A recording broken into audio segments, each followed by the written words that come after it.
की थी। तो उनका अपना राज्य है, तो जाहिर है वहाँ की सीटें वैसे भी मिल जाती हैं नरेंद्र मोदी के नाम पर ही। बगल में पड़ोस में महाराष्ट्र है, और महाराष्ट्र में बीजेपी ने प्रयोग ये किया कि जो शिवसेना थी उससे एक धड़े को तोड़ा, शिवसेना शिंदे गुट। जो पवार साहब की शिवसेना थी उससे एक धड़े को तोड़ा, और वो एनसीपी अजीत गुट। उसके बाद एक नई सरकार महाराष्ट्र में बनी चुनावों से, लोकसभा चुनाव से पहले।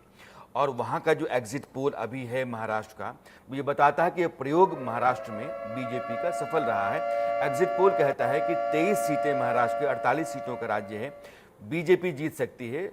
शिवसेना शिंदे गुट जो सरकार में है बीजेपी के साथ गठबंधन में, उसके हिस्से 7 सीटें आ सकती हैं, और एनसीपी अजीत गुट 4 सीटें जीत सकता है।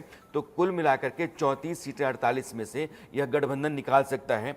तो यह जो बहुत बड़ा नुकसान बीजेपी को महाराष्ट्र में हो सकता था, उस नुकसान की भरपाई बीजेपी ने की है।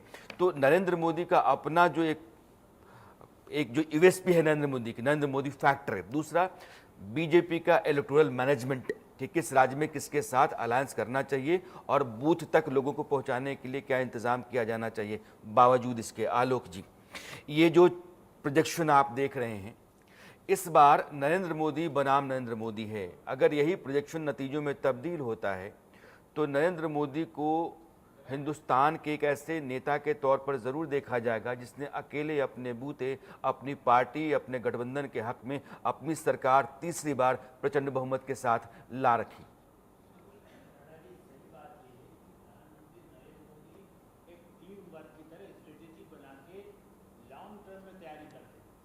मैं आज बार बार ये कहता हूँ कि इस चुनाव की तैयारी भी हो सकता है उन्होंने 5 साल से जो काम किया, हर जगह इस संगठन में अभी यहाँ पर ये काम की कमी है। अमित शाह उनके नंबर 2 जिसको कह सकते हैं, गृह मंत्री भी हैं और दाएं हाथ भी हैं।